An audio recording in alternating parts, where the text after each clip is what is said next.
और अधिकारियों को लगा करके पूरा का पूरा बूथ लूटा गया, क्योंकि बाई इलेक्शन में पुलिस ने अपने कपड़े बदल करके बूथों पर जाकर के वोट डाला था। उत्तर प्रदेश में जो बाई इलेक्शन हुए थे, क्या उसमें पुलिस वालों ने वर्दी बदलकर वोट कास्ट किया था? अखिलेश यादव ने एक ही साथ कई सारे आरोप बीजेपी और इलेक्शन कमीशन पर लगा दिए। क्या कहा उन्होंने, आइए जरा सुनिए। मतदाता सूची को शुद्ध समावेशी बनाने की बात कही गई थी, और इधर हम लोगों को देखने को मिला कि जो टर्म्स यूज कर रहा था इलेक्शन कमीशन के मैपिंग या टेक्नोलॉजी का सहारा लेकर के, वो वोटर लिस्ट को एकदम ठीक बनाएंगे और कोई भी वोटर छूटेगा नहीं। लेकिन देखने को मिल रहा है, मैं एक ओवरऑल केवल एक कॉन्स्टिट्यूंसी का बताना चाहता हूं, ओवरऑल एक कॉन्स्टिट्यूंसी का केवल। अभी अगर एक कॉन्स्टिट्यूंसी में ये चीजें देखने को मिल रही हैं तो सोचिए पूरे प्रदेश में, और जिस तरह की तैयारी है इनकी अधिकारियों के माध्यम से, क्योंकि सरकार अधिकारियों से मिलकर के, और क्योंकि इलेक्शन कमीशन भी निष्पक्ष नहीं है, जो कॉन्स्टिट्यूशनल बॉडी है उसकी जिम्मेदारी बनती है कि इस समय पर जहां भेदभाव हो रहा हो, जहां कई बार ऐसी घटनाएं मिल रही जहां पर सरकार अपनी मनमर्जी से काम करा लेती है।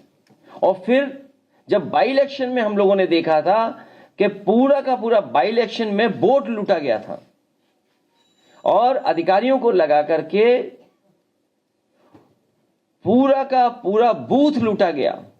सीसीटीवी के फुटेजेस हैं, लेकिन इलेक्शन कमीशन ने उसके बाद यह फैसला लिया कि कोई भी सीसीटीवी फुटेज किसी भी पॉलिटिकल पार्टी को नहीं दी जाएगी। वो इसीलिए क्योंकि बाई इलेक्शन में पुलिस ने अपने कपड़े बदल करके बूथों पर जाकर के वोट डाला था, जो बाई इलेक्शन उत्तर प्रदेश में हुआ था।